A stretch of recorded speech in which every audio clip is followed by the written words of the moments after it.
first step on this sheet, and it's page 2, is to survey. Okay? Here's how I want you to survey this chapter.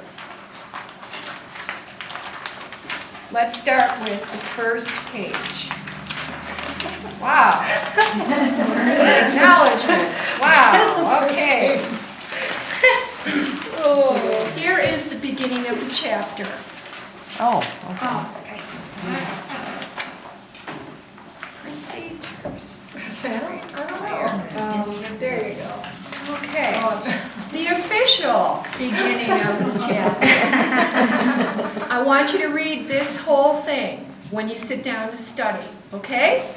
Then immediately, would you please go to the end of the chapter? And I would like you to read the summary of the There's an chapter. introduction on the opposite page of the front there. Oh, okay, So, okay. Always read the summary first. You're going to read the introduction, go to the end of the chapter and read the summary. The reason for that is, have you ever read a chapter in a textbook and you get to that summary and you say to yourself, oh my gosh, that's what I was supposed to get out of this chapter? Yes. Doesn't it make sense to read the summary first? Because that tells you what you should have learned. And I don't know about you, but I'm the kind of learner, I like to know what I have to learn before I learn it. Yes. So, start with the introduction, go to the summary, back up, and go to page 1 of that chapter. This time, I've already read the introduction. Now, what I'm going to read just the headings, subheadings, boldface type, and italicized print. Nothing else. So on this page, all I would read is this, and this. Do you know why? Remember we talked about 80% of the value of this information resides in 20% of the words? These are those words. Headings, subheadings, boldface type, italicized print. So you've read the introduction, you've read the summary, and now I'm quickly going through the chapter reading headings, subheadings, boldface type, and italicized print. You with me? Yes. Okay. That's the first step. That's the survey. Now I'm going to back up and I'm going to go to page 1 and I'm going to take my 3x5 cards, every heading that looks important, and you'll be able to tell which ones are important. I'm going to take those headings, boldface typed words, subheadings. I'm going to take every one that really looks important, turn it into a question, and write one question per card. So, when I get to this heading, it says how healthcare facilities are structured. I'm going to write on my card, how are healthcare facilities structured.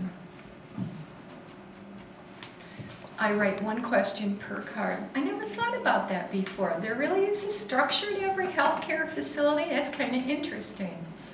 So I'm going to go right through my chapter, taking every heading that looks significant, turn it into a question, one question per card. Okay? Remember, I haven't read my chapter yet, but I'm going to end up with a whole stack of these. Okay? Now, I've surveyed, I've written up questions. Now I'm going to back up. I am going to have my cards right here in order, and now I'm going to read. But when I read, instead of passively reading, what I'm doing is I'm looking for the answer to this question. When I come across the answer, I'm going to write it on the back. And I just happened to see this. These objectives at the beginning of your chapter, for sure, turn those into questions, put these on cards. Because that's really significant. Okay? So, now I have surveyed my chapter, I've written up questions, I've read the whole chapter. Here comes the most important step, and it's step 4 on this, where it says recite. All of you are in the same program. Hostage. It's a good thing. Here's what I want you to do. Little hostages. Get yourself a friend, a relative, a classmate is going to be best, A hostage. a hostage. No, you will listen to me. Yes. Get yourself another person and say to Carmen, would you quiz me? Because the only way you are going to determine whether or not you completely understand this information is if you verbalize out loud. You have to verbalize. Okay? Let me tell you an example. This happened quite a few years ago, but I went down to Saginaw to meet a friend of mine who owns a plumbing store because I wanted to pick out some faucets and things for our bathroom. So I meet with him, it took a couple hours, and just as we ended, I was going to drive back to Traverse, and he said, Connie, GM is getting out right now and the traffic is horrible.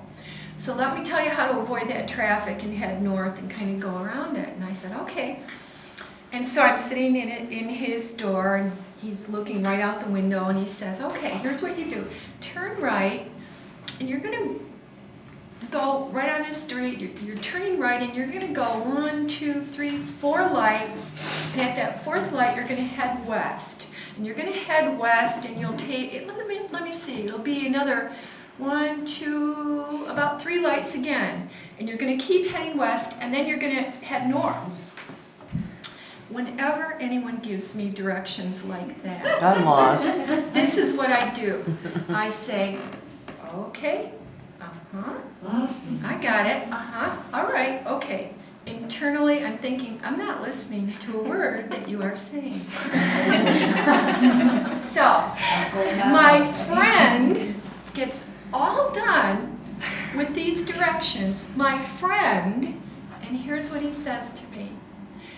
Connie, I want to make sure you understand that. Will you repeat it back? Oh no. My friend. You're like, what? Yeah, but then I also thought, boy, what a great example of how you need to recite things. If you want to know, do you really understand this completely? You've got to recite it with another person. So I'm going to say to Carmen, quiz me, because I got to hear it out loud. And if I get the answer right, good. If I miss a question, Carmen is going to put a star on that particular card. And the reason for that is, remember when I said you have to know what you don't know? You have to know what you don't know, because too many of us study what we know. And we do that because it makes us feel good. So I have to figure out what I don't know, and then I have to put 80% of my energies to that information. Final step is to review. You review the same way you surveyed your chapter. You read the introduction, the summary, headings, subheadings, boldface type, italicized print. Okay? 5-step process. Honestly, if you start this, and this is so good because it's before you've even gotten your book, if you immediately start studying in this 5-step process, it is going to show you what you know, show you what you don't know, and you will know whether or not you're getting it or not. Please don't highlight in your textbooks all the time. It's a really passive activity. So many students will highlight, and what they highlight, they say, here's why they highlight.